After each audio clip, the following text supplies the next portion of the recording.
Obi Rafia, your money brings because you need the pam no out here Rafia. But quickly, Yanni Comona, Yan Shep. I'm assuming na me ya do my pepe that watch na and ye di to me MNDC by John Dramani Mahama. Yen share economy no. Your fair assessment about the economy. Say aban bi aba foforo a titru say ato abai ya ban bi na aban bi ba foforo a eya de ba ko a esi na ni so so obepese obeye ne say Poto kasema na economics moon obeka say obe stabilize economy because very often sa aban best san ya nema mienu na ema aban sesa ba ko ye insecurity. Okay. Say we na o man ni mu as bambon koye ehu abam ni keka wa etai ma aban sesa. Another issue so ema aban tai sesa pa economic instability.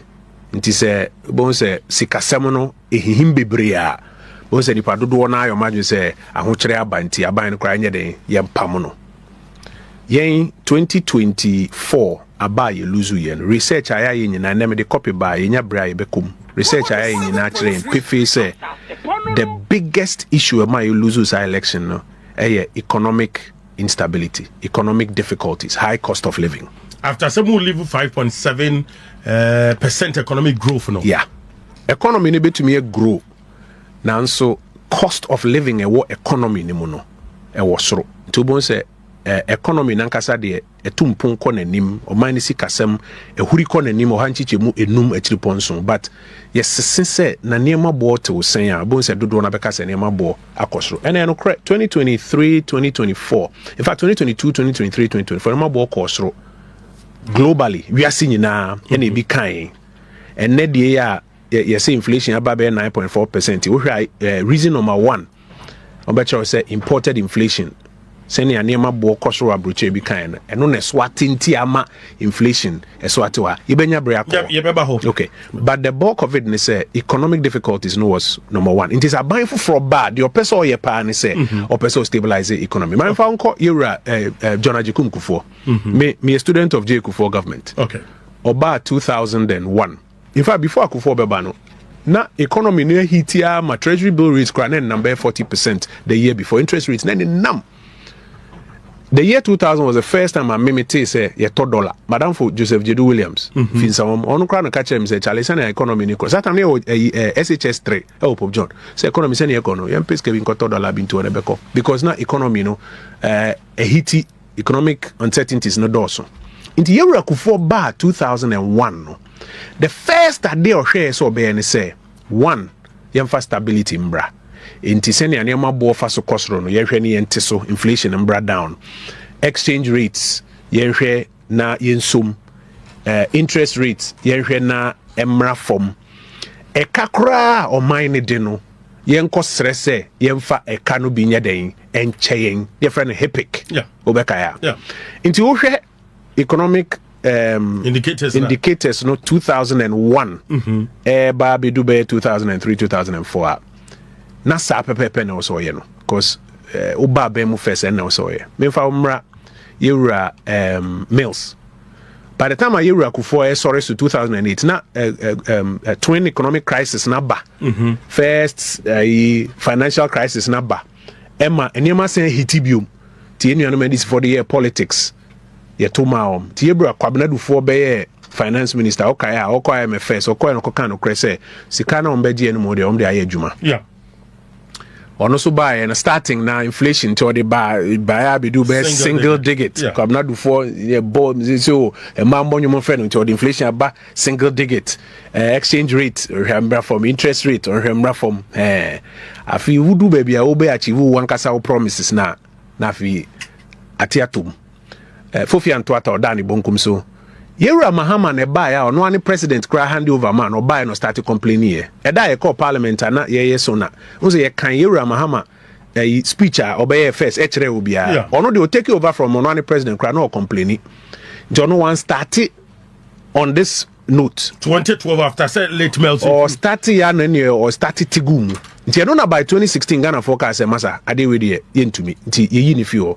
By the time of 2017 ye buy na the same thing bi ne acquire IMF back economy na hiti biom rates we nyina san sorry biom okay inti na do buy no so hwe am fie be mienu miense di kan na yeso dia na esi ani so ano maybe answer a question no say, how do you see 9 months tie buy interest rates member da ye na the inflation bar down abedu 7.1% by 2021 2019 they bedu 7.1%. 2018 they abedu 7.8. Then 2021 9.4 as at September 2021. As I started pick biom okay. Into bon say yen buy no first 2-3 years no inflation embra down. Exchange rate near the buyer era about me because we say credit dollar and you have to handcuff. Okay. You try the bar down interest rates you to be man brought down. By the time at 2020 at Renchen Beto in 2021 in Tokana Beka hono now if heat has started bombium and the year baby 2024 in the year politics be brave okay to a buy you know.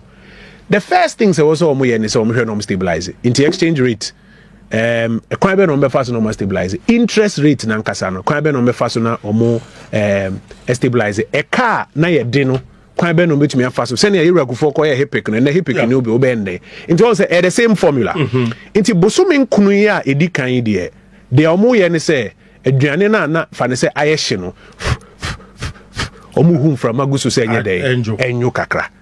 Inti wohwe inflation a omo try say omo dey bad down ne kwan omo fa so dey bad down no because currently as of September na inflation is 9.4% from a peak of 23.8%. As at August na inflation was 11.50%. that means eba exchange rate though maybe I'm make say papa but Ghana full baker say because MPP about kunya so 14.7 and as of September 12.59 Ghana cedis. Obeka say a strategy be and say a dia we are financial expert.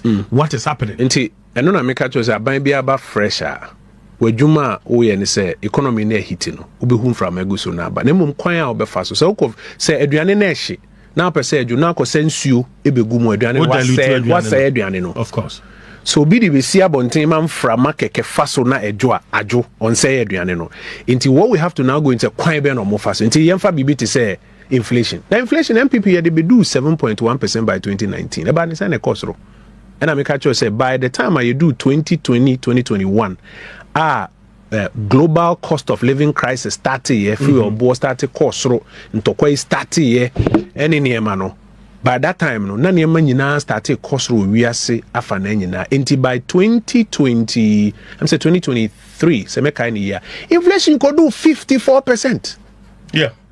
54 abaya ye dey about down to 7.1 no na jump ko 54 enye but sabi uchirim say obi ante ase that time na ye bo wakra so enuanom nya na ye weni am say nkofo mbro ya bo no problem na hono ye started program be disinflation program say ye di fi sa 53% to 54% aba down and only ye dey buy am at the time ye fi abem na aba be do be 23%.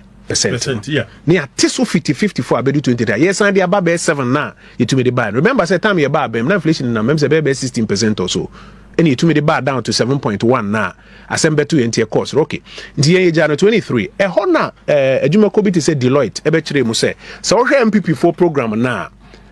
2025. I will say average inflation. So omu ye de omu ye. I will say average inflation. E be do be 11%. Because the economy may recover. Recover. So that was the forecast. Say program I use, say could do. I want any many for say they will do better than us. Okay. To buy, first of all, and the inflation will be do 9.4 as at the end of September. Yeah. So we strike average for the year now, about 17%. Into average 11 or more achieve here. So you follow MPP program now, inflation average this year 11. Okay. Once a way, a sikasem and Timagana for Ghana Ejuma na ye no hwe kwan na nam so na almost say average for this year. I will say be 11.4%. Or trofo no say me that's the new average. O ma producers score online now. O beto me Google says here. Deloitte na de beto abontin as at December 2024 say o follow your program now average for 2025 should be 11%. And this year by and they do 9.4, but average strike from the beginner and number 17%. I didn't hear say basa. Maybe. We share the aka for the say October, November, December. Yeah, ready to do. Ebia by the end of the year, no bet me do say average 11, no problem. But I'm telling you, sir, as at now, on average in India, and I'm baby 17. Maybe I'm sure about say you can't 9.4%, you know, na you strike average in you can't 17%. The ordinary Ghanaian on the street, baby, say. And what you say? Okay, I mean, into a kind of inflation, inflation here, quite a fast so say, and no more boss is who send your name more costro. Right. And your case now be do 9.4, and it's 50 September last year, be do September this year, and your more costro by 9.4%. And just say, Yama Swati. The rate at which are air costro no, and a Swati, a year. But question is, then I owe you my Swati. Economics money or bonkum nimfa demand ni supply enti say yes say me phone ni boy den enema mienu ne betime ma ne boy den e bia phone nankasa baby ye phone ni ade de ba no ne boy kosoro ti supply costs e kosoro cost of production wo ye den ne boy kosoro ye ho hwe anyeye ene ye wo another way so anema boy kosoro say bia me no ye wa me wo yakokraba pizza ye wo studio say sikapudo bi abai ho ti wo say wo kra 30,000 we kra 30,000 onu kra 30,000 no kra 30,000 ena phone ba ko pene da ha yin na ye to se phone no ne bo ankasa ye 1,000 because supply near limited no wo ka say 1,000 akraba ka say no 1,500 purchasing power me so me ka say bia 2,000 because cash wo ye ho enti say a buy person controlling inflation your name you know either so behwe enema no and say production cost no cost no what so and the real fight to inflation and na so onye ni saa obekwa ko tech obekwa ko Bank of Ghana nechi no aka Bank of Ghana say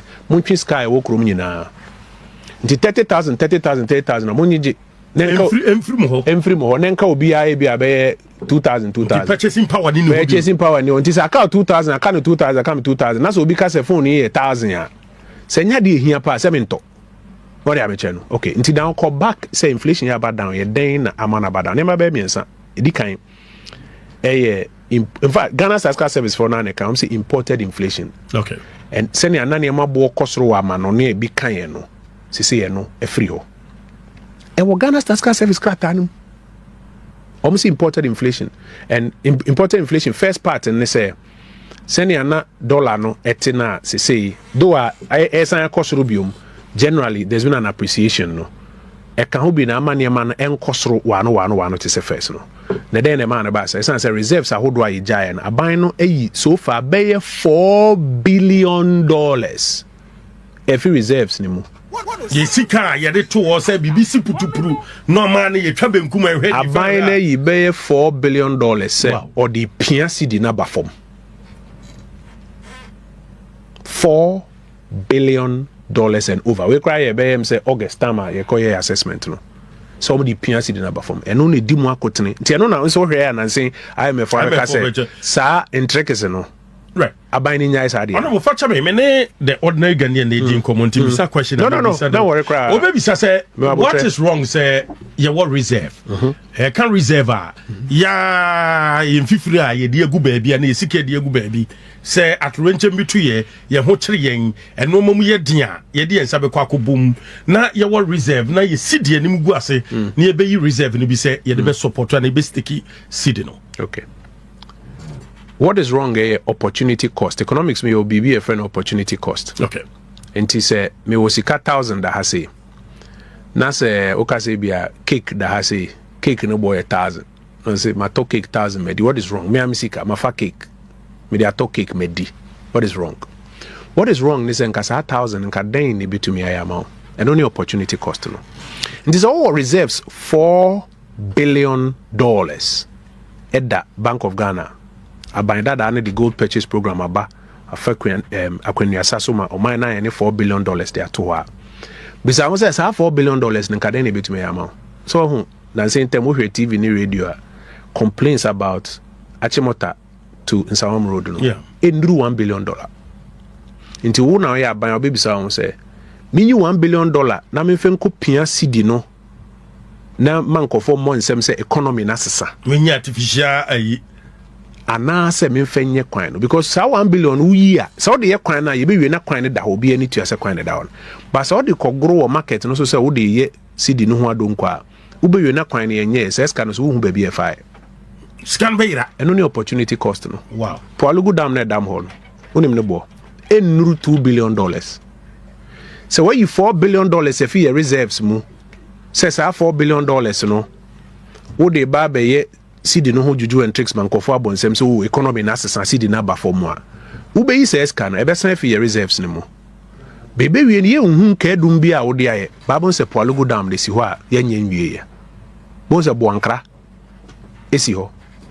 Ubon se temampaka dan trains se numa na nsia na wo se wotogu so akufo ado to ba ko ya na wo ba ya wutwi a wo bon se mi se num na betumi ato a bon se sa $4 billion no wo de agro kete e wo sidi no ho ba be wie na nka dum bia ni wo ntia na friend opportunity cost no but enuntina imported and I know the kind of imported inflation I dey aba from but enchese ne ma bo so ate e wo market no so.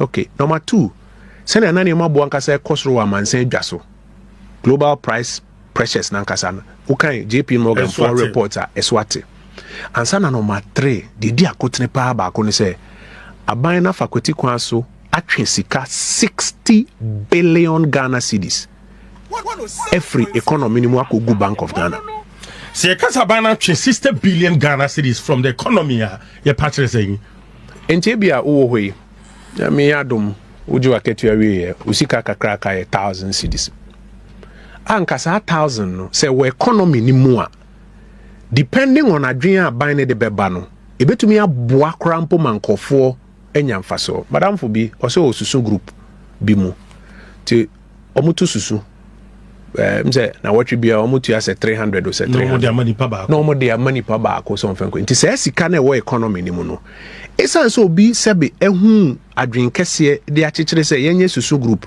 de nyina keka bomu a na watwe bi ebenya 3000 na this week wo de 3000 akọ ebibi next week we se sika no se omo kekere ni abon se a create economic activity because abeye capital obi di bie ebi kra indomie keto ebi no di bie na fi a create adwuma a create yi so one year say na aka say eh bono here what 300 akraba what 300 pigs out 300 mami jini na because eska na we economy ni mo e be create demand na because supply ni honti no ebe mane mabo akosoro mejije akogu Bank of Ghana there obagini na akogu Bank of Ghana obewie no na ne mabo enkosoro but no obi aso nya adwuma patwati mase obi ampun enya mpuntu obi anko nanim into the third reason I be won say aban na sterilize by 60 billion Ghana cedis what says kanafi nkofo bottom efi market no so they are say obe promise interest rate so would you see beto aban ho a mema say na fi wagigi says kanina over 60 billion cedis nti no na time adom kuma ye ne Bank of Ghana share ka say strategy ne dey and then the inflation e be down but artificial because that will be jai say wo trace can be san kosoro won solve problem bia isika wo dump on the market no that will be jai no dollar no be san start apeke biom to bo se scan wash no but ye nin ka dum bia ye betumi de ensa point aka say oh osumasi buy no na $4 billion at the Bank of Ghana no yi no di wie temamoto we Akufo-Addo start expansion and odi wie achimota to nsawom anase bibi nti opportunity cost wo be shiska na mfanyehwe nti wo ban inflation a ye kwa na ye fast to solve inflation na ye target supply side okay and yes sterilization we say in fact that Bank of Ghana for be omo abeka no kre say ye time ne de na rather ye pc kagu economy ni right when can be ba say and come on me gear towards the ordinary Ghanaian 9.4%. But still could just one no man was in it here, sanity here. Baby, I'm a Tommy Docono, Yente Docono so, and Chinam Yente. Because near ma and no nema Adriane Buanca Sayedin, and Anema Boyadin, a binding Fanny Sankai. Rather no Fanny say, members make us artificial, but Fanny say, soft and cosmetic ones no say what is scarfy market nim nti bo say nema bo ntumi nkosoro eno na oye okay what damn push go market no so nti dollar na ye kakra nti imported inflation koda eno na oye but only manufacturers na say now be so say nti electricity a modi ye adwuma ne bo agina na akofo mo beka cho say ban na tomu rather akosoro electricity akosoro nti obi bia o manufacture niam bia no oba beto ni niema boom into what say the cost of goods on the market no emma from hwefa kuani the fertilizer, even the diesel and the petrol, the gu motobro and a machine muse or the ne fosu ejuma. Car or de a bruno and nase bayreno and a body and air for bankrai. In our walkers. 2 cars or no de eduane ba eduane bo beba form. It is a one tackle the cost of production. Now as obey sterilization, ube to me actually 60 billion inflation beba kakra beba down because will be a month. But any artificial. I didn't jump so use the word artificial. Because a part of the toolkit are buying one quite so useful. Okay. But in reality, it won't tackle the supply side. They say what time you could cry in America. MPP Kuno, yeah, politics, yeah, I'm fat to say, yeah, per se politics, no, crane or soca. Enti, Ubon says supply side no found some kind. Now found some kind, Ubon says still, echo. Into that, Ube jai those interventions. Into the dollar, and say, Abra, IMF, yeah, can't first, or men fear, IMF or buy out, or Mukaya fee, or Mubom, Cocos, Mumfa intervention program on Rafi, or Mujaipe. She say 12.5, ekekako. Because pin na omo de one first no omo yi reserves the one no say a kwan na hobium say ombe nti apemo I started picking a level ti den pa na why fa economy no fa bibi ti say enuma ye koye ben nyina say nkwala wi school yeah this week last 2 weeks nkwala wi school omo wi school nyina obi a hwe anim so benya adwuma bia tinka wo hwe anim so okay nti aban papa aba ni program o se ode ba ma enkwala enya adwuma ya na wono mo yewie school enya adwuma ye anampo mo yanko school enya adwuma ye no e when me last 2 weeks me constituency so far I be apprentice for be 600 afie bia ye be 100 be 150 me ankasa ye bobo anu ye stress enya binti o ma esu ade pam o ma esu 3 year last one I ko ye no achimedu biase o de kan wa be 600 okay ti aban de pa na oye ma wono ma nkwala bibria na ye to mahama kwen mahama kwen ejumera kwen yi ejuma ba konkofo miensa be enese mi bisa young girl be national service girl be mi bisa ne say you can't 24-hour economy out as also I say ejuma bebu ye be ejuma sa ma ya 24-hour economy ya pa hontuma mahama ke wo the big push ni nyina no aban no apa ho entuma enye good step Pacho me bao. Abusube nkrumu. Me chocho ni na. Okay, abusube nkrumu. 24-hour economy wa pa hontuma. Mahama ke ewo ho the big push abusube nkrumu abana pa hontuma. Enye good step. Uko Nigeria there were a friend audio money. Audio money. Sika wate wa wasum. Na unhu ye. He. Opa bi o telephone line ni. Nakase obi a wonye adwuma wa 24-hour economy mu onfrɛ me no betu nchia unya bako audio money 24-hour economy the mind say omse o ma publish book bi 24-hour economy policy document o kan no de akyerɛ mpacho nipa hina enye adwuma wom nipa hina omo ye adwuma adwuma bako nipa miensa 3 shifts me honorable me hobi almost bibi bo ho efre no adwuma wura me de minim nipa hina enye adwuma wo adwuma wura ni mu omba say 1 million coders yeah pacho unim coder bi David and this for one udi agrom de nyum ni omano ni asa ni ade be fefa wo hu saa by the end no be kom no be wo say adwuma bi MPM na point I mean making is say uka the real sector of the economy and by now no wo hwe nim say abano ni major flagship program near a started swaba. Nana Akufo-Addo buy no September by this time na free SHS. Yeah. Mama a utie me say me boa ka kire me. Nana Akufo-Addo na mo say onye ni trimu eden keka on eden. September na free first year ni mu. Me kaita ma Mustafa Hamid dem tin so anama sorry. Me kaita ma Mustafa Hamid call meeting by na me deputy be ka kire me say Abochi presidency has started free SHS in September, we say. 2017 September. Now, thousands of enkwala binya free SHS unfaso. And I say free free SHS unfaso. And in October, away. Then it was a bold decision. Me make us a political will.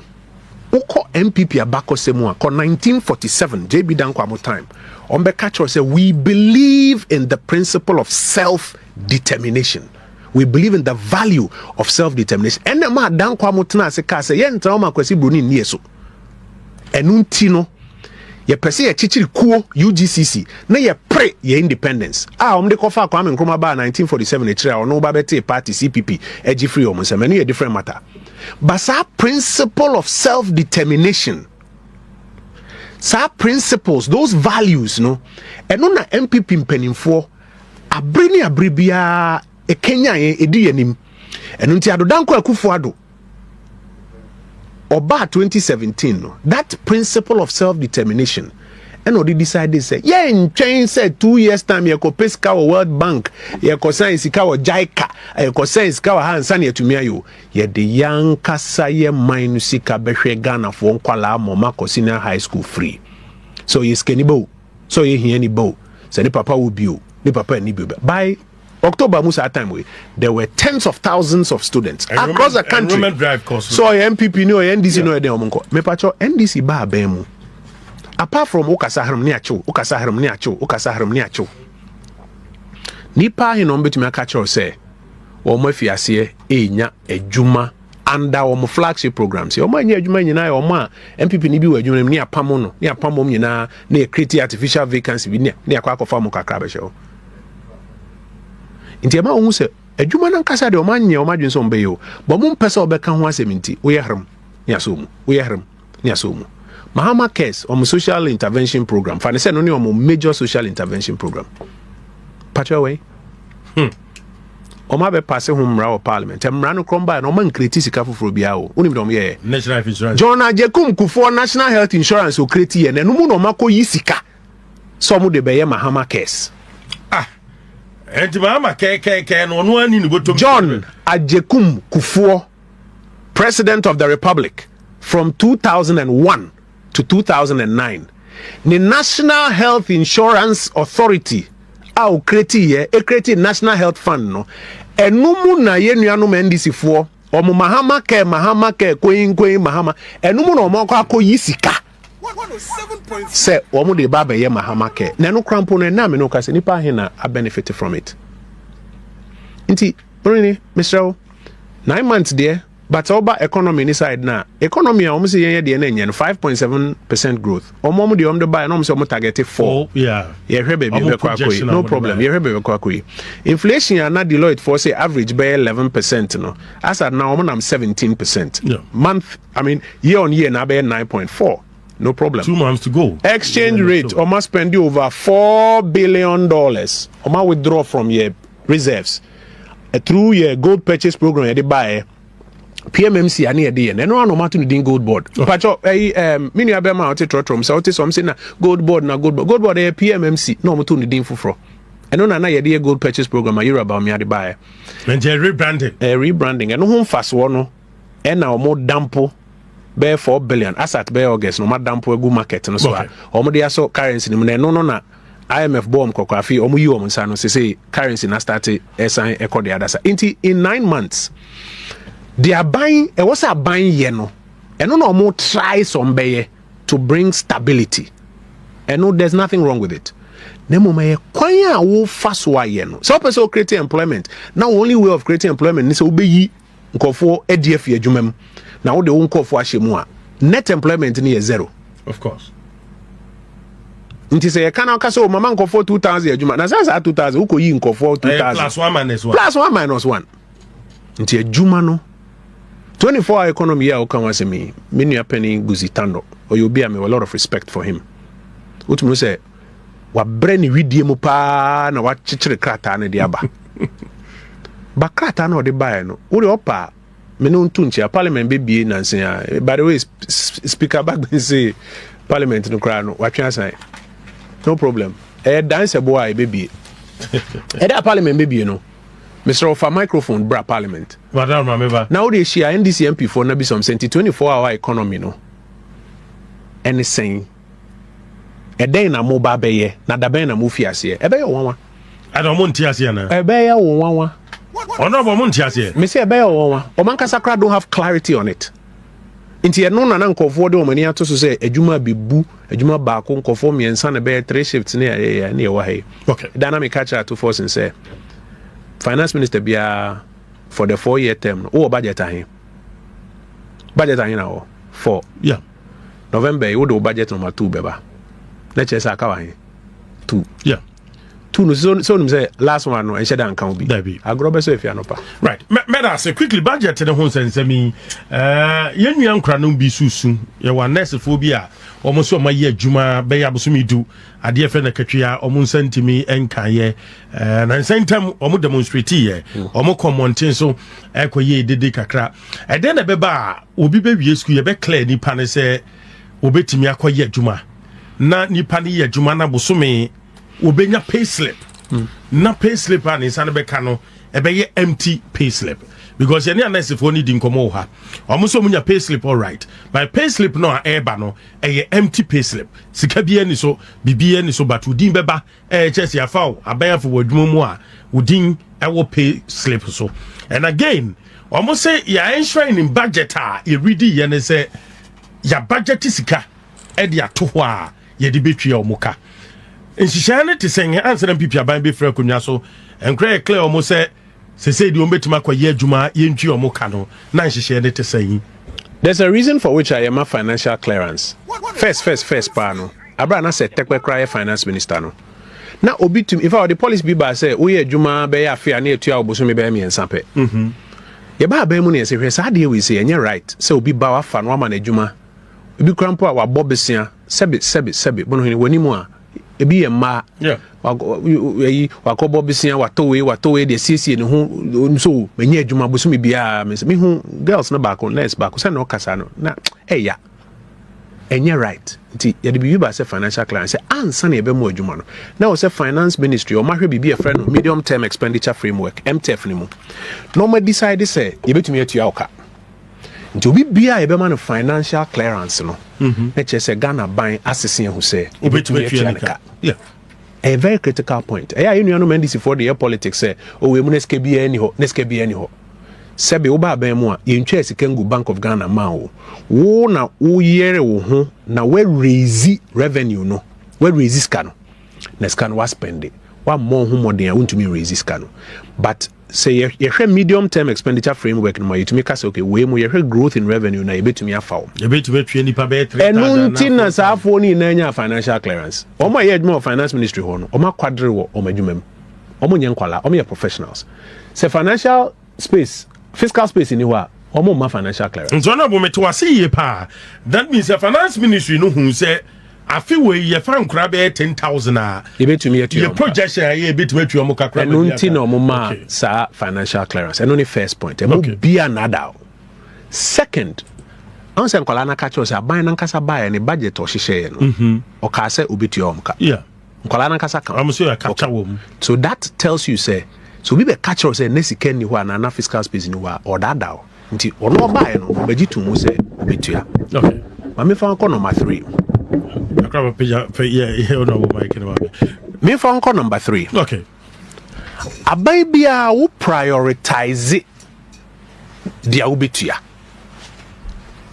Wo soldier for, wo teacher for, wo nurse for, wo contractor for, wo mo aye enyinam nkane die wo aban so nhihye ya waye die hiaw na otua no first nti ma mencha wade so obeka ya aban within the budget by ya call parliament me na minority ma me yes some analysis bi kire mo say mo say mo budget no e betray mo priorities asem we ho na ebeka ya say mo say mo tweska be 100 million akoto Jubilee House e mfanya research yeah 100 million say mfenkoya research nemum bank a wo promise Ghana man nara Women's Bank and we twa 51 million and the amount abra wo set ya bank across seed money yeah Ghana for na ya na anyway Yera Mahama can say I refree nti na ono wo any politics ano o se ono wa carry ehu say I refree wo so or that obi aso be bank amamba or buy a budget no more the 51 million e be shemu eno krampo enu baby we brought here over 1 billion cedis capital okay yeah we no the 100 million akoto was mfenko research or Jubilee House government communications on budget no kai 78 million Ghana cedis since na say okasa pe obon say nkwalaa bi about TikTok so no mo didi watem nkeka ne ade 78 million Ghana cedis for government communications. Meanwhile, you say nurse for no sika no. E wo budget no mu but e nye scam. So say omo catch nurse for so omo train next year. Nti e boa paye. 107.3. But as financial aspect, then the beba will be pay slip beba but me say priorities of government. Who na your priorities? Say who na your papa wo fie. Okay. Na wo nkwala. E na wo yere wo fie. E na wankasa so wo ne namfofo ne ade wo ho. Sika na aba no wadi kan achiche so we benya we. Ti se nkwala no bo sha wo show say o metua mo studies fees amamo extra classes metua na so bo so me so ne ba na wontua na mom ye hu se daddy oni namfo ye so hu se na omo hwe omo be ka kire yen se aban no mate so uko Jubilee House omo directors for several things even including in the regions into uko official ministers list na as o mate aban so sika omo spend was no bro the other than na yen spend office of government machinery ye be kan ni na kire mo ye kan no ebi ba before my lose am say ne omunye scan to some of the because some priorities near different be catch Julius Debra chief of staff be issue letter say United Nations no obi anko bi nipa hin eko 9 and ambo 7 so who photos na akwa we crepa mi aminu yin friend say as for J Pamono as for J deputy ranking member on committee of foreign affairs ukujata black why you need feel listen so kohwe NDC for omu call United Nations General Assembly. For ni said na go internet no so. Omu regional executives bi ni nkeka Jubilee House staffers ni ade om nyina ko bi. Sa ni pa na 9. Into what prioritize say sika wo di betua nurse for no. Rather no ube bom future gu Ghana for ani. O ti ase na we are this kind of a different thing. Abon so be na unye skentu nurse phone. Eno na cause the priorities of government na dedi. Na galam say o man kan say be branchire. Ya baba ho quickly. Afeno joining na ha asase pa 107.3 ne honorable Kwajo Ponkroma na edin komo. Na ebeska se mo wa bin yie pa no anye finance minister. Oh Mr. Krasi MP kakre bi amidi. Ya na mo jijimi akose you. Oh. Na ba ya wo ye dia ze dia aduma na wa ya wie no. Nyina ye bibua. Nyina ye bibua. Right. Me ba to asase 98.5 Okumasi asase 99.7 Tamale asase 103 wo Cape Coast Mining City Radio 89.5 for Takwa Afiema Radio 103.3 wo Kofodua channel so me say solar biochemist for wo ha Dr. Penny wo ha you bedi nkomo ni ahwe mpom din so but quickly ma me nko na ye ni nkomo mfa illegal mining because survey bi aba hwemu bi aba ele hwemu na aba ne se nkontomire e maye moja hiafo e maye moja no se se wudi a ya hweyi mankenom bayirenom banchenom ayedi no ye se de mercury ni de kekeka ho ase ni nyina and baby a honorable free ba no so baby a facha me honorable for manu see illegal mining cost eastern region illegal mining koso wo ho minim situation it is saying because fellas ofosuku ache say monfa prove mra the kire say stability levels koso no monfa prove mra also na mo free mining no dey mogo na say Dennis Deni na abrom omko Jubilee House say omo present table on water quality. First of all, table no nsu ahenom de ba am say be 5 or 6 ehwa na nkofoka jom say na say nsu a ewo krom ha say nsu tene ewo krom ha say ebro 5 or 6 mako select 5 or 6 bia no enche danye basa bi na mo de no abeto mo wie na doctor for no ka krom say wo pe water quality level anye stability nko awo chemical composition of nsu no a ne mercury ni ne manyina say nsu no ni na wo say odeba in fact metie no can I be am say in some kind anya omde ntina nra omtiti bi man because at a point in time na Felix Kwacho for secret twitwa so can I be catch rom say the omo yere dey nye serious na omo fa chemical va catch rom say so person we present ye na ye scientist say dey we say adanko dada do we na we me serious am say hey we dey how much power party illegal mining first na a crisis if I be a crisis a brand this wa bem I mean, try abakosem. Na ya na me yase Ghana. You see, Ghana na ya nkofo mpese ye be kai ho abakosem. Enu nti na yere Mahama say are referring to ono be any politics a particular way. Hwe prior to 2009, yere akufo be hand over ama yere mills. Na illegal mining ana galam say na nye crisis po Ghana. na wo ho but na enu sam pempen so we say yewura kufo hand over ma yewura mills yehu dia ekoso ana fi illegal mining ankofo to gold won siom any forest mu no etiatese ntiso obekaya yewura mills nankasa ono declare ni say abeye crisis on his watch. Videos are abonti ono ne anas mu ne ade Al Jazeera no mutisi mu say ade ne say abeye crisis was so to me solve. Yewura Mahama bae it got worse. Kopim 2016. Until by 2017, another Danko Akufo-Addo be president or started say, "Oh, cleaning up near my economy, oh cleaning up no." And no my eco conference center or friend and anoma him for mining companies, environmental experts na dey or catch them say, "Galamsey ni dey obekwetia." Nampacho tieni where to issue or say, "I am willing to put my presidency on the line." Se Galamsey kranti na nkofo se obekwetia Galamsey kranti na nkofo ebekwetia na ban obe because obe inherit a situation na be crisis. Galamsey ni ye kumbi MPP aban ena na ye shishi excavators because we came to a conclusion. Make one National Security Council meeting. You be a director of defense intelligence. Okay, chance say Galamsey no gold no. I say sunsun bio. Yeah. Etisi muna sika na start ya. Wo ka den obi ante. Once awanya ni bibi kakra no obi amfi wo. It Mr. President say wo pese ye bomb kokopa na omujaya. My to me ni say ye ko baby ni ehu excavator yenye den. Yen shino. Na sake jemfo amu excavator. MPP are buying any she excavators. Na me na say na me tie radio ni ade a me hwe omdim say hey mo amuni na we can mo na mo ka say asem we say abra ye she excavators no ye nuanom ye bia na mo ka say o mo na be jam so excavators ni dey be any session we should find a better way of using the excavators. We should find na o man penin commander in chief o say mo nshi excavators no Kejemfo amunina ye show excavators. O man proper mining concessions crano. Soldier for sometimes made mistakes shinina. That's how determined we were. By 2020, even some of the communities said to about TI and say, hey, so sometimes na this ifojina pit muma fan say muma ye power. Muma ye ba power. Galamsey no yengu no. Ye be hwe kwan am betumi aye no. Media ye me ya Professor Jane. Na no Pokwajiman. Why? I'll could you now one of the mining communities. Video is online. I'll catch them say NDC ba power.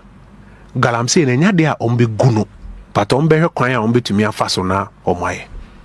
When we needed to show strong deterrence. Yewura Mahama or pre to me or catch them say so we near omumpo ayachi omwe gumu no. We grant your amnesty. Hey, ndigana for muzini na murefi.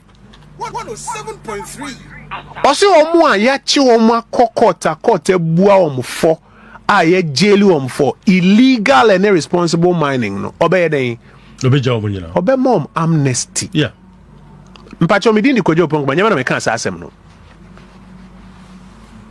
nenne Yewura Mahama a winning presidency no because of asem o kan to Ghana for assume. In fact, NDC for catcher and say Galamsey party president away serious no bet me the bear 1 or 2 weeks as all. Yeah. Pacha me boa. O kind of pepe. Almost Galamsey no so be solve an ema mienu na so ye. Edi kan also declare state of emergency. Yeah. Etosu mienu e was say LI 24 or repeal 62 or repeal it. Oh, ye kire mu say state of emergency no. Enye no na be solve problem no. Ye kan say ye crampo de Galamsey ni ye na ye. Me kwajo pon krom de be kan say o me Galamsey site. Ye na ye Galamsey. Enu nti na ye ntumi nkuntia no. Kasetia ubia omo ye na wanya MPP fo a omo kan omo ho. Professor Frimpong Boatin. Yeah. No ayire ne ho. me say me or the me fry me pay me one sembe ka say prof me bu pa na dia wo kan nya no kro ka chem so me nka ma no ntum na tam no fi Germany buy na me CCS eno nti no ka say me nya no kra e ma me nka om de nyina fry eto Ghana fo asumu na political science mu ne obi bi afa no social contract se me oba na be ka kire me say me ni wachi wo be ware me na ware me a wo ne me ko ka kotena fie no atoka ama me na me di wachi ko ware okwa wo ne me social contract of course ti se me no tena wa be afie be mienu na afie wo si okada ya na ebetwi okada ya edu be nka say hey jo nyese na me kan no o pretumi na wo say within 1 to 2 weeks abaya serious de galamse wo say to me solve o pretumi na wo say galamse no pa de kwan fa so solve a state of emergency o pretumi na wo say LI 2462 ni de sa ban a serious pa e wo so repeal na to Ghana fo asum no ma to abama and there to abama we na buy also have a conference with Jubilee House say let's have a frank conversation about galamse but on nema ke kan na frank conversation I feel your man penny catch and say or train National Security Council advice and son will decide on state of emergency. My producer for Uncle Internet so no mun Google the composition of the National Security Council. One or one share president I say. Oh, na then amoye.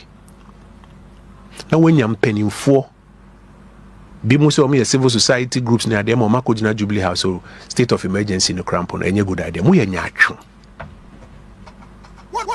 Muti krom ha na NDC kase state of emergency ene solve no wan kasa da utna hodin ma need we need power we ye dey aba be gina ho say na state of emergency no ye we nyatwo so who is man paying John Dramani ma meeting with the CSOs no na needless and obi bisa ne say okay in fact em say Bishop of Koforidua Bishop Efifa bisa ne say all credible benchmarks I hold you do what you bet me declare state of emergency patch what here onye na adwin say be declare okay say earlier press conference or make it come and be say say den cry say describe bro mine cry ampo intention yeah o sim baburu bebre nya adwuma na say describe ama ye gold reserve so kosoro afidie no eso aboa ne nan a ni sunku eso ne konso a ni sunku say to me no hwe ne nsa kan wie nti say o ka chere mo say state of emergency no kra no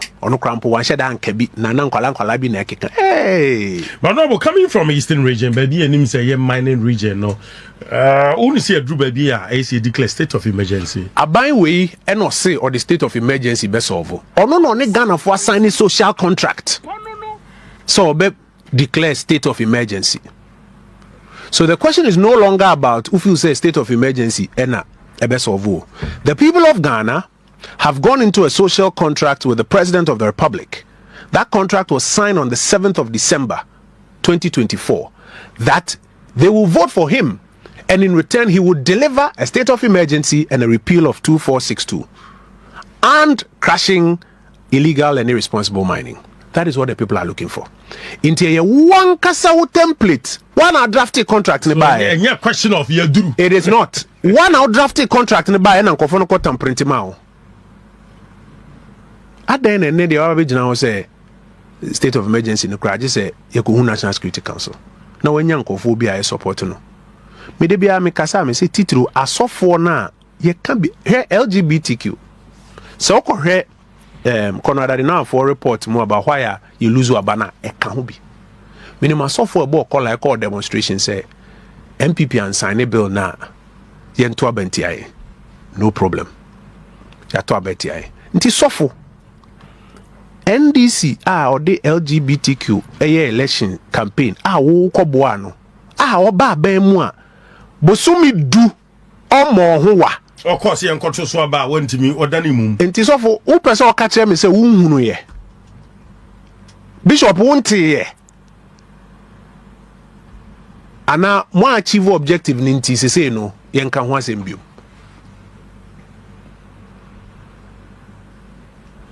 aba basa Adam kase ma you enye you amuse be na ye de ba se wo se yan sign LGBTQ na che say ye mambofo na yewura Mahama betna konwa so bosumi du no sign ya o se be na me me pa cho na se bill na expire no krampo na wo se wo hia mo se ne e wo se o de bill na ba na obe sign munyina maka mano atum munyina mo pretend se mo refi na wo jijire mu di ye campaign di ye politics edi gina pulpit to di preach ye no se ne wo wani a enne wo kan anu tumu a wo pese obia o memu ase hwe o se sofu nie udi no kra wo kan no kra there be this wo say and no is a deciding factor for the election then by now 10 months or munye then I can form ntisa wo kasa sofu ntisa wo kasa enti me de mentwemu bebre right amembo na yebu ne amanyo sem na ye no ye ko ni na obi ahwe yen yo obi ahwe enu nti no mumma mu yiw enye den enye mu yiw right and matter say me any party common na feminya o say what food doors but you will krom ha e ba illegal mining galam say ye nya sofo agina sare me nya mini pade ya me pese me ko that tangent ma ne ko ye PowerPoint presentation e wa so dem on any PowerPoint presentation o ko ye ne pepe se no manye na ka busumi mienu ni ato aba o enti bisasa agyinasare wo krom ha na embanyi secretary mampro yenti agyinasare ni emra ye ba ye ne honorable Kojo Ponkroma bedin koma fa party ho na fe meni Solak biochemist Dr. Papa menene din koma asere be ato lines a ye activity lines me ba cho ha eya asase pa 107.3 asase 98.5 Kumasi asase 99.7 with Tamale asase end of free wo Cape Coast Mining City Radio 89.5 for Takwa Fema Radio 103.3 wo Kofodua we are live there yenti agyinasa nemra rivers like the river Pra. So see how the water used to be and what it is now. The green or the water you see clear and with the green reflection is how the water was before. The brown one you see is now. So the before is how our water, River Pra, was before Galamsey. And now this is how Galamsey has made it. Our river Ankobra, this is the river Ankobra. Before we did Galamsey, the green part or what looks greenish because of the reflection of the forest, it's clear water, walking and now it's not drinkable. This is how the river Ankobra looks like. This is the river of Fin. Before, this is how it was so clear. Beba jo we yes of panya agyasare and me nkwana sori ni bi o chemi gold mi ko bi ana me nkasa onye nyame nipa babro sabe obi a wanyini kira o ye nkasa ntia no ba ye tibi nya asofofo we wo krom ha trimpo a wo mutiminim Duncan Williams mo now timi kwa so da mu enyo no anka minim se ye PowerPoint presentation e wa so da mu projector wo de kwa on na tirensuo no aka ho asem wo che wo kan ya koka bro tirensuo ka ho ajansa de wo okrum ha na basic question asem bisa ye be din ko machi ana bo quickly any party nkomo na we udi o machi ya hwe abeka de ye nka nyame nipa so de almost ye nyankopon crofo nti wuntimi Bible say touch not my anointed. Touch not my anointed. And my apostle. Quickly, yeah, so far so good. 2024. When you say okay committee, a report, a bonting, the brave say o mentimi an chance on the report. Who the buyer partner Lusuya. And we will be also pay with using MPP na amayoko no eda wakoma so no. What made the actually the buyer party no elusu because baby out here no one when ye na ka say oh what sorry ntino wodi mirike ko be sia be for be fia on hia wa be sia tia what me atena say e den ma party no lusu 20 report no oba national council meeting okay e be born tough amai yanchi check copies amai also because it includes a lot of party secrets a party fasu ye ne niema ne ade nyina bebre wom. It doesn't make sense all about beto abonti. Covid kata if I say kwesi bocho report ya mfem beto abonti. Yeah, David. Nti no there sebi obi or political new fight no beka say mfem no beto abonti. But there are several other reports. Conrad Adenauer Foundation omni gimpa for omu interview nipa be 16,000 across the country after the election to find out why. Oma publish a report no. Enra ye Greater Accra Regional Tour minya bre e kan report ne kire delegates a ehia. Na de man hunko hia ne say on say bi mu pe kwan age Franka na fi Dr. Mahmoud Bawumia 17 no mo kwa no ma cheda chekire ntro ne konkonse bi atum so ye say ono kra o man prusi ni ntina wan wini ana ye kremoni ntina wan wini ana say say no ma chekire hwe so uko kono da de na for report ni mo and only my report difference be any research as to why people voted against the MPP or did not turn up to vote. 47.3% of the respondents say a high cost of living. One of the major reasons a high cost of living. We know who are taxes, 11 betting tax, and on quite about 13%, about 13.7% a taxes. Problems with free senior high school, 1.8%. Akwan nyemwie, be 4%. Miami kurum, mena mi minister, fiti oda kudu fonse, ya nyemwie. Ene efi ase tutu mi chesi se yempes kama contractor for no me e kan ho bi minimum kofo a mi constituency anto aba se no pon kron ato aba ma ETS kwan no mo ntumi enwie be 4%. Uncompleted government projects 2.4%. Their party government relations ni appointees ni suban almost 8%. Perception of corruption another be 8.4%. LGBTQ kahu domestic debt exchange program kahu inti yenim the candidate there nya issue be anywhere about the candidate. Wow. When you mean make we a game pan corner that now for report it's online obetuma who producers akwa o me research na beto and you could report difference in him and Ashanti regional report difference in him ye nyina na ye ma hwegu ye call election you lose ye nyina ye ka ho bi dia hia ne say ye nyina ye besua dia ye ya anye ne ye na ya toto ne ye na ye say ye ni ba besi nipa ba kwa na mienu so ana no so na ma afi bo se nkofo so point no mo ke cancer party aye pen ka bom de ye mfa no emfiase rather the focus should be then you betumi aye na organize ye hu ye na yasem aye de 2028 and also ne part of the reorganization aye enti ye kan kwa amend the constitution say ye better flag bearer election we are your reorganization from polling station coming up. Yes, also cry introduce a new policy directorate or party anymore. You a policy work from constituency adeba. Now if you party in any sort, once I buy a metro maybe a dankwamo buzia mu ye uma me bra metro Victor Usumuni ade maybe that they stood for. Say say man be bra yera or party for no be bra say why na be ma me bibi. No na me kwa akudi nechi. I will say come back to our values as a party. That values no drive policies. Abraje Kufuor baya or chire say property owning democracy no e wa fenu. Ba ko ni say nipa e see create enabling environment. Na nipa obebo no homodin no onye sky abonisika mo baya ma no.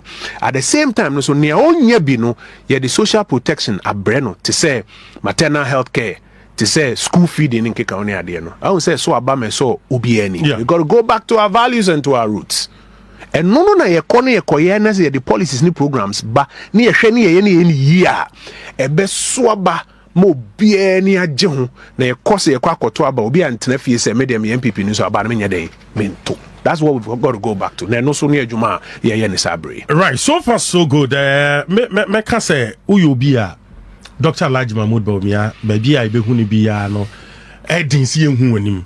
Yebe hu na gyanchen nti me kura me baba ko bisam sa dan wo ye vice president na mze o mi anya me ye mampan to de nyabotre e bia nyame be ye nyame ye de that means say the all kind of bam but enya nuru ho so far ba bia makono response to saying hini na motimi akọ eye for two reasons you do baby a utie party for nankasa nkomo mo kire me se hwe ye prepare 2028 a ni onim to ne de ni gina kire no ano ba me aton na wi abano so ekoluzi na nye Bawumia ne mai ye nyina ne ne mahwegu ye enti ye obi a ni gina no a ne ton enye den mai okay ye ntoa no so na ado danko Akufo-Addo ye de no ko mprensa ansa no wini Jona Jegum Kufuor ye no ko mprenu ansa no wini Era Mahama ko mpre 9.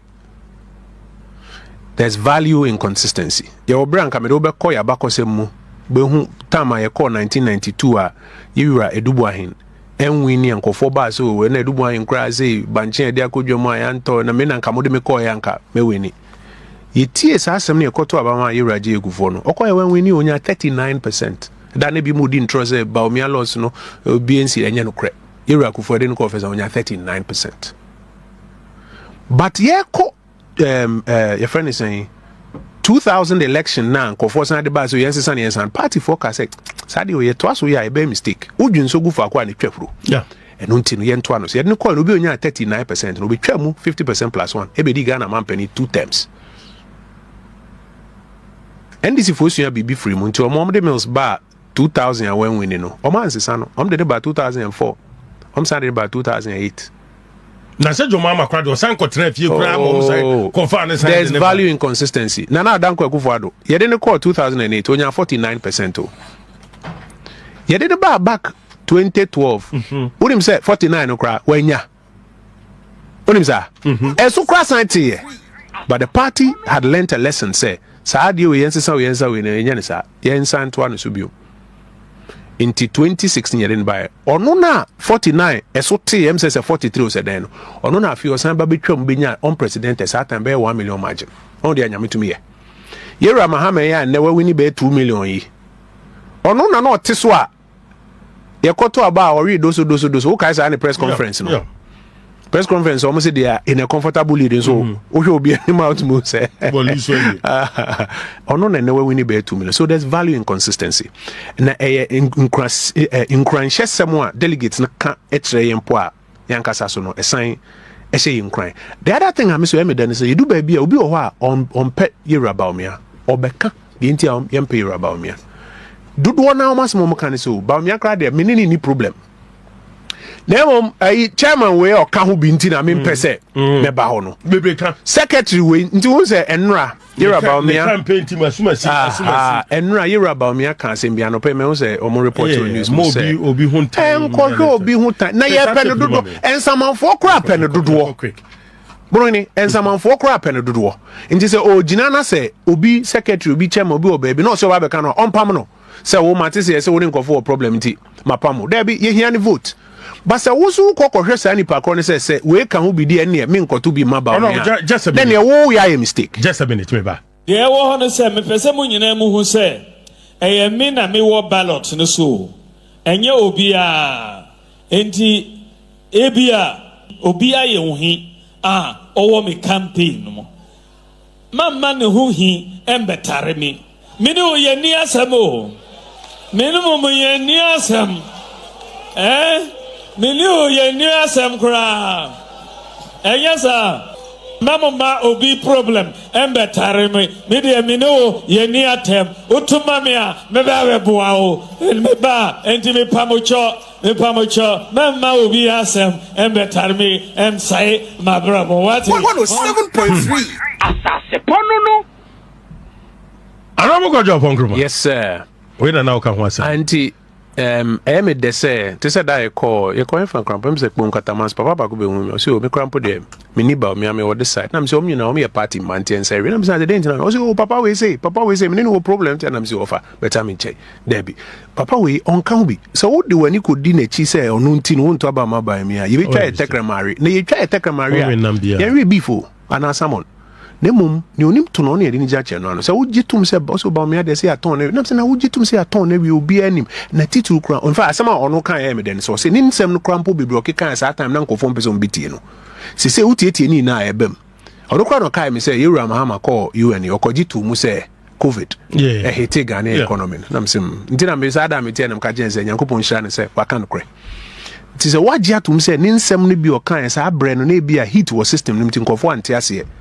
Nene abai na nkasa cry jitu na se meti yom se Ghana card dem say ba me Ghana card na afi mo kan wasem na gold purchase program na gold board say ba me gold board na mo kan wasem interoperability am say sa niema na hodo kekan ya sa time na mo twena boss no say mu nyina mo gi atum eno ne be ma 2028 campaign no also original cry kasa nkra on kasa bebre right honorable kojo pon kroma minim wo ana minim no edom ehwe no edom di nachi and onye ordinary person nyame adaroma o san represent wa manfo wa bato empeso aso eden e beba obi wanim straight say Dr. Alhaji Mahmood Bawumia ya nkrofo bi wo kro mo ne nam ne de camera ni si wo so a o pese o dodge kakra o pese manfo be hu ni say bia but why awo yi wani plane say ene ma me no okay me ma on bisa kran wie na me politics are me no based on loyalty and boldness.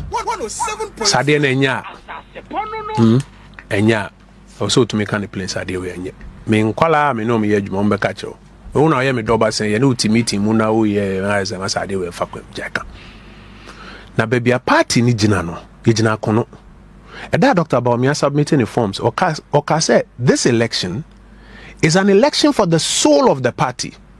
So what tie nkomodi a ekoso na ebimu es original simpie so a kasa ni na ye mpapa mu kasa ena omo ene yen ena omo ene yen very divisive. Ebimu division on person de ba on ethnic lines, ebimu division on person de ba on religious lines. Ye party we say after Kwame Nkrumah pass the Avoidance of Discrimination Act. Enti a party sahudo ga shifumo pe National Liberation Movement, Muslim Association Party, Anglo People's Congress was saying you know ye former party be your friend is saying United Party UP. Any UP tradition, we're a party that believes in building a broad base, a big tent to bring everybody together. Yenyenyi yimu ne bimu person de mo personal in yimu suban wura party ni mo. Enti se yes we your penny na tifie. Na se enkwala no pese kan akokum nanka. Na wanka wo hwe no mu yisi kan no de kokokum nanka no ba no etutwa ne gwa ye kan nanka refo a ye kan obi. Enti se utifie na se sankomo we koso you have a moral obligation to rise up and speak and help the decision we are making. Say, this election is not about one abema miskakese. This election is not about one or see oba bosumi bia no obetu ameka. This election is not about one or dem papa mu ba say nyina free ha we dey on free hanti nyina mfim. No.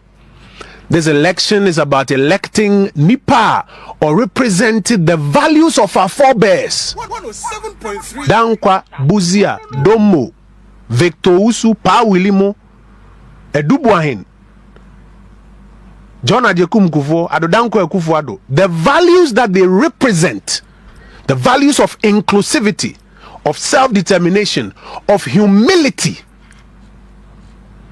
those values, Mimi Huni say Yewura Mahmood Bawumia, he represents those values. Intimate na dem enhwe na nkomo no enkoye yi na ewia makase o no meka me de na mebompa ese nyankopon onto nsupa enguso. So I do my politics on boldness, on loyalty to the principles of this party, and I do my politics based on an understanding so we are at the crossroads and we need to make a right choice for the future of this party. Your home region, Eastern region, MPs 15 Dunum declare for Dr. Alhaji Mahmood Bawumia. Yeah. Babonte but we actually see bimu Brian Crawford say myself Brian say o show ya na me hwe na chema ma foti akonya we mu no ka kire o say oni na tunchia say omo nipa ba akudin ba jo kai o he ya no better oni na tunchia say omo nipa ba akudin anya no kre obi anko ka hwe right tie tape we mami ye bibi osisi ana ye ja ona boda tie we mami ba yisi ya yenko tia wo abaye ba betu you can be wo ochina onye executive nanso party chiradwen aba be chire bi ene say ye bie mu say former executives ye form nka ho asori dem ana say asori asase so na yegina yi me nka nitro metumi atene me nsa e wo nyankopon ni maka chiro say nipa ba ko a odi mu akutini ntia na wo former executive wo tia bi no ono ni Dr. Mahmood Bawumia o tia say. Right, minim issue by JFK call. I wish to say nka be pesa tip in tell net 2 na me pesa me bo platform no. Eko kan say nipa bibiri eka vinye Dr. Alhaji Mahmood Bawumia what yet was in fact oko hon wan kasa. Okay, first of all my mean come back to Tapia boy me say nipa ba kwa odi mu akotene nipa ba kwa odi mu akotene yen repeat bi na Ghana for ba ye ba betu wo kan obi wo ochina onye executive nanso party chiradwen ba be kire bi ene say ye bie mu say former executives yem form nkan ho asori dem ana say asori asase so na yegina yi me nkan nitro metumi atene me nsa e wo Nyankopon ni maka kire say nipa ba kwa odi mu akotene nti e na wo former executive wo ti bi no right hey twi kasa we dey clear simple assemble here bio me kasa o twist o kasa oh aduma we dey me hu enti me ha me JFK crocod na tu no asem o kan in fact na o mu bisa no say yes say Yoruba me kan o ba bi say yenye early congress until when council decided to do an early congress na chere say omoya man na JFK kase mu kasa mun kasem ni ye because different people say different things say take a decision I coincide with that and chere so no nti ye na mpo ye expansion Yera Ken so can be say yenye expansion including nti ono se betumi aka so no makotwa sa 13 seconds to say na omo de nam say JFK say Ken ne kofa idea ne buy the next morning metie JFK wo wuntumi osansi su biom say okasa be 4 minutes no mkotwa sa 13 seconds no na ubia obesa no na mischief na play na me se nkwala ni bi didi matem o Facebook na de me eno no sebe me do mo ehye Onyankopon ensa se onfo mbone nye de enchewom ye nitro politics ni mu ayeye no ye mpanifo ayesua om no omo kire yen se yen ka no krabre bia nti ye de no kra na be ye adwuma na ebe san kan se su bi me na me a member of the Constitution Review Committee. Okay, na me a member yen ye meetings no and I can tell you on authorities nipa ba ko di mu akotene e ma sa proposal we say ye jitu mu proposal we say if you kwabna Japan ho ne bae